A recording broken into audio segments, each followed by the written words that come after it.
નમસ્કાર મિત્રો, દેશ દુનિયા અને ગુજરાતના આજના મોટા અને અગત્યના સમાચાર શરૂ કરીએ તે પહેલાં ચેનલમાં નવા હોય તો તાત્કાલિક સબસ્ક્રાઇબ કરી દેજો, જેથી રોજના મહત્વના અપડેટ તમને સૌથી પહેલાં મળે. તો મિત્રો, સૌથી પહેલાં હવામાનને લઈને વાત કરીએ તો બંગાળની ખાડીમાં સર્જાયેલી ભારે સિસ્ટમને કારણે રાજ્યમાં આવતા 48 કલાકમાં ભારે વરસાદની આગાહી કરવામાં આવી છે. તો સાથે સાથે હવામાન વિભાગ દ્વારા દક્ષિણ ગુજરાત અને સૌરાષ્ટ્રમાં રેડ એલર્ટ જાહેર કરવામાં આવ્યું છે, જેમાં રાજકોટ, પોરબંદર અને જૂનાગઢમાં વરસાદ પડશે. તો સાથે સાથે ગિરનાર અને અમરેલીમાં પણ વરસાદ પડવાની શક્યતાઓ રહેલી છે. ત્યારબાદ ફટાફટ સમાચારમાં આગળ વાત કરીએ તો અમદાવાદ એરપોર્ટ અને દિલ્હી એરપોર્ટને બોમ્બથી ઉડાવી દેવાની ધમકી મળતા પોલીસે ચોકસાઈ વધારી છે. સુરત એરપોર્ટને નડતી બિલ્ડિંગો મામલે માનવ અધિકાર મંચે કલેક્ટરને સામન્સ પાઠવ્યું છે. ત્યારબાદ ફટાફટ સમાચારમાં આગળ વાત કરીએ તો પાકિસ્તાની ટીમને લઈને ચોંકાવનારો દાવો સામે આવ્યો છે. હાર છતાં તેઓએ આતંકવાદીઓને સહાય કરવાનો નિર્ણય કર્યો છે.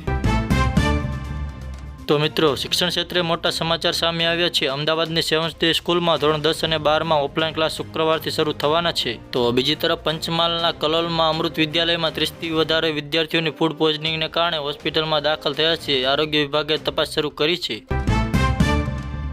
ત્યારબાદ ફટાફટ સમાચારમાં આગળ વાત કરીએ તો અમેરિકાએ 100% ટેરિફ લાગુ કર્યો હોવા છતાં ભારતીય ફાર્મ ઉદ્યોગ માટે દરવાજો ખોલી દીધો છે, જેના કારણે અબજો ડોલરની નિકાસની શક્યતાઓ વધી છે. તો બીજી તરફ ચીન અને પાકિસ્તાનની નજીકીઓ પર ચિંતાનો માહોલ છે. પીઓકેમાં સરકાર વિરુદ્ધ લોકો બળવો કરી રહ્યા છે. હજારો લોકો રસ્તા પર ઉતરી ગયા છે અને ઇન્ટરનેટ સેવા બંધ કરી દેવામાં આવી છે.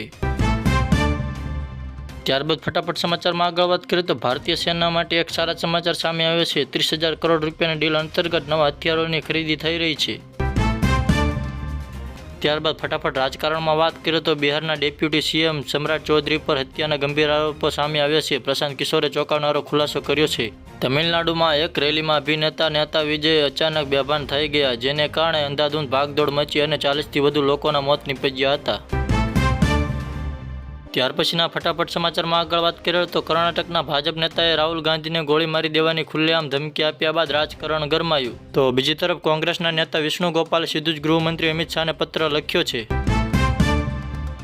ત્યારબાદ ફટાફટ સમાચારમાં આગળ વાત કરીએ તો સુપ્રીમ કોર્ટે ઉત્તરાખંડની ચૂંટણી પંચ બાદ દંડ ફટકાર્યો, કહ્યું કે તેમની કામગીરી કાયદા વિરુદ્ધ હતી. બીજી તરફ 4 ધામ પ્રોજેક્ટ મામલે 57 અગ્રણીઓની સુપ્રીમ કોર્ટમાં અરજી કરી છે. ત્યાર પછીના સમાચારમાં આગળ વાત કરીએ તો વલસાડમાં ભારે પવન અને વરસાદથી ગરબાના ડ્રોમ ધરાશાયી થયા. પ્રશાસનને નવા સંદેશ આપ્યો છે કે જાહેર સ્થળે ગરબા માટે નવો સર્ટિફિકેટ ફરજિયાત મળશે.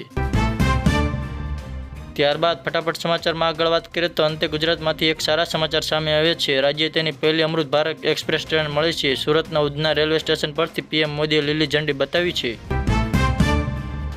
ત્યારબાદ સમાચારમાં આગળ વાત કરીએ તો દેશના કરોડો ખેડૂતો માટે એક સારા સમાચાર સામે આવ્યા છે. પ્રધાનમંત્રી કિસાન યોજનામાં પાત્ર ખેડૂતોને દર વર્ષે 3 હપ્તા કુલ 6,000 રૂપિયાની આર્થિક સહાય રીતે ખાતામાં જમા થાય છે. અત્યાર સુધીમાં 20 હપ્તા ખેડૂતોને મળી ચૂક્યા છે અને હવે સૌને આતુરતા છે 21મા હપ્તાની. પરંતુ આ વખતે પરિસ્થિતિ થોડી અનિશ્ચિત બની છે, કારણ કે કેટલાક રાજ્યના ખેડૂતોના ખાતામાં રૂપિયા આવી ગયા છે, જ્યારે મોટાભાગના ખેડૂતો હજુ રાહ જોઈ રહ્યા છે. હાલમાં માત્ર ઉત્તરાખંડ, હિમાચલ પ્રદેશ અને પંજાબના રાજ્યના ખેડૂતોને 21મા હપ્તાની રકમ મળી છે. આ રાજ્યોને પ્રાથમિકતા એ માટે આપવામાં આવી છે કે અહીં તાજેતરમાં ભયાનક પૂર આવ્યા હતા. ખેડૂતોની જમીન અને પાક બરબાદ થઈ ગયો હતો. તેથી રાહત સ્વરૂપે સરકારે સૌથી પહેલા 3 રાજ્યોને આશરે 27 લાખ ખેડૂતોને ખાતામાં હપ્તો ટ્રાન્સફર કરી દીધો છે. હવે પ્રશ્ન એ ઊભો થાય છે કે બાકીના રાજ્યના ખેડૂતોને રૂપિયા ક્યારે મળશે. હજુ સુધી કેન્દ્ર સરકાર તરફથી કોઈ સત્તાવાર તારીખ જાહેર કરવામાં આવી નથી, પરંતુ મીડિયા સૂત્રોના અનુસાર શક્યતા છે કે દિવાળીના તહેવાર પહેલા મોટાભાગના ખેડૂતોના ખાતામાં રૂપિયા આવી જશે. જો આવું બને તો ખેડૂતો માટે એક પ્રકારનું દિવાળી ગિફ્ટ બનશે.